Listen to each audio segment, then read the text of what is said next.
오늘도 값없이 베풀어 주시는 하나님의 끝없는 은혜를 누리며 승리하는 국민의 모든 분들이 되기를 소망합니다.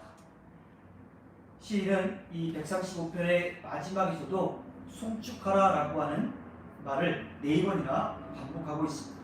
이 송축하라라고 하는 말은 bless라고 이렇게 번역이 되기도 하죠. 사실 우리나라 어법 가운데 우리나라 정서상 우리가 하나님을 축복하는 일은 있을 수가 없는 일이에요.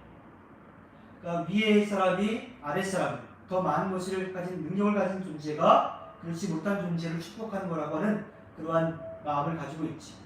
그런데 이스라엘 사람들은 그렇지 않았어요. 그들도 하나님을 축복할 수 있다고 생각을 했고 또 그렇게 해야 된다고 그들은 알고 있었습니다. 그래서 시인은 마지막에 4번이나 하나님을 축복하라 그렇게 이야기를 하죠. 그런데 사실은 축복한다는 개념이 나보다 가지지 못한 존재에게 무엇을 준다라고 하는 개념이 아니라 예배하는 것처럼 찬양하는 것처럼 그 하나님을 인정하는 것을 뜻합니다. 이제 시인은 그렇게 찬양한 하나님, 그 하나님 앞으로 나아갑니다.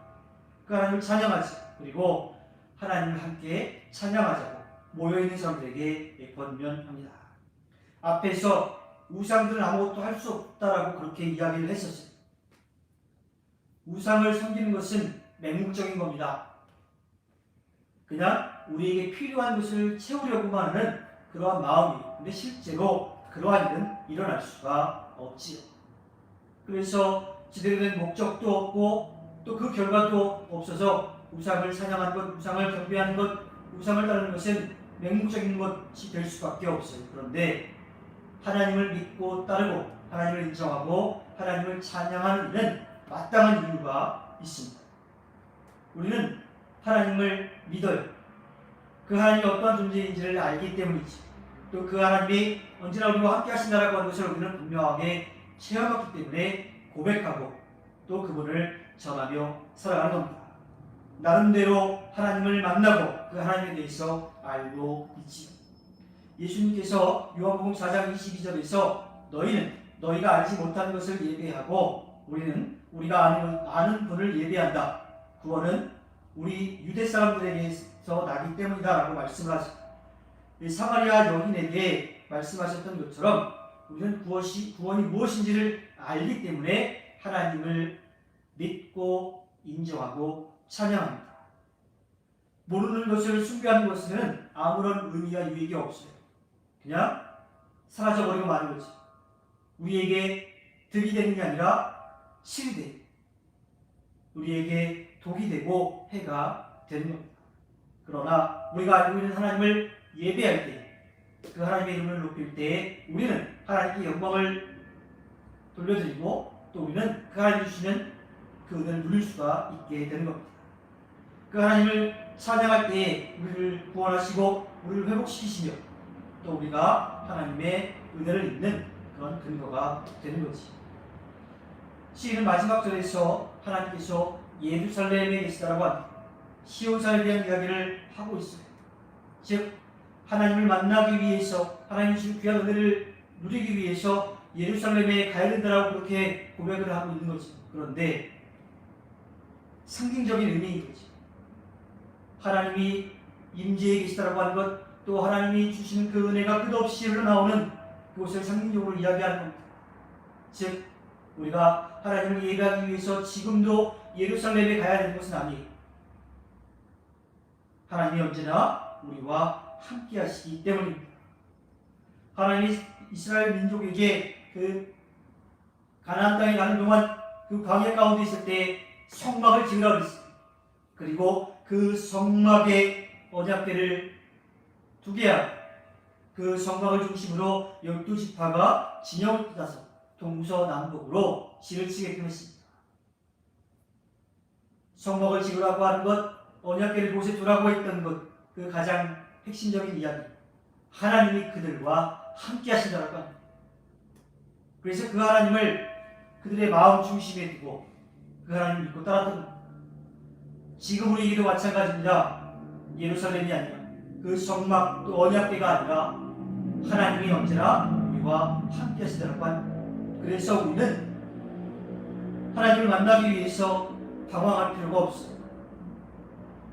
하나님이 계신다라고 하는 믿음을 가지고 하나님께 맡기며 나아가면 됩니다. 우리의 삶을 풍성하게 채우신 하나님께서 언제나 우리 곁에서 도우시고 계시죠. 우리의 마음의 소원이 있다면, 우리의 삶에 괴로움이 있다면, 또한 답답한 일이 있다면 우리가 해야 될 일은 그 자리에서 무릎을 꿇고 우리 곁에서 우리를 도우시는, 우리를 지키시는, 우리를 이끌어가시는 그 하나님께 맡기며 기도하면 되는 겁니다. 시인은 135편을 통해서 아무것도 할 수 없는 우상이 아니라 언제나 우리 곁에서 우리를 도우시는 그 하나님을 찬양하고 그분을 예배하며 그분께 모든 것을 맡기라고 이야기하고 있습니다. 어쩌면 너무 쉽다고 생각할지도 모르겠습니다. 아무런 대가 없이 은혜를 베풀어 주시니까 그래서 너무 쉬워서 믿기 어려울 수도 있어요. 하지만 하나님은 그러한 분이십니다. 우리 모두는 영혼에 대한 갈망을 가지고 있어요. 그러면 하나님을 찾아야 되는데 그렇지 못하는 경우가 있지요. 정말 그 근원, 그 진리를 알지 못해서 세상의 헛된 것들을 찾고 그것들을 쫓아가며 살아갑니다. 그리고 늘 실망하지. 얻은 것 같은데 금방 사라져버리고 말아요.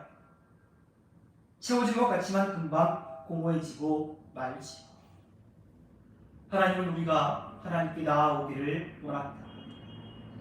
하나님께서 베풀어 주시는 은혜를 누리기를 원하십니다. 우리는 그 하나님을 믿고 하나님 앞에 나아가면 됩니다. 그리고 그 하나님을 인정하며 그분 앞에 예배하면 됩니다. 그 하나님의 이름을 높이면 됩니다. 그때 우리는 말할 수 없는 하나님의 은혜를 누리게 됩니다. 또 우리에게 필요한 것들로 채워주시는 그 은혜에 만족하며 감사하게 됩니다. 헛된 것을 바라보면서 곧 사라지고 말 것에 대해서 욕심을 내고 또 그것을 숭배하는 그런 헛된 시간이 아니라 살아계시서 우리를 지키시고 돌보시는 하나님 말을 의지하여 하나님께 기쁨 드리는 삶사가 되기를 소망합니다. 하나님께서 허락해주신 오늘 하루를 살아갈 때에 언제나 우리를 지키시고 돌보시는 살아계신 하나님께 모든 것을 맡기며 나아가 하나님께 기쁨을 드리는 꿈의 모든 분들이 되기를 주님의 이름으로 부탁드립니다. 기도하겠습니다.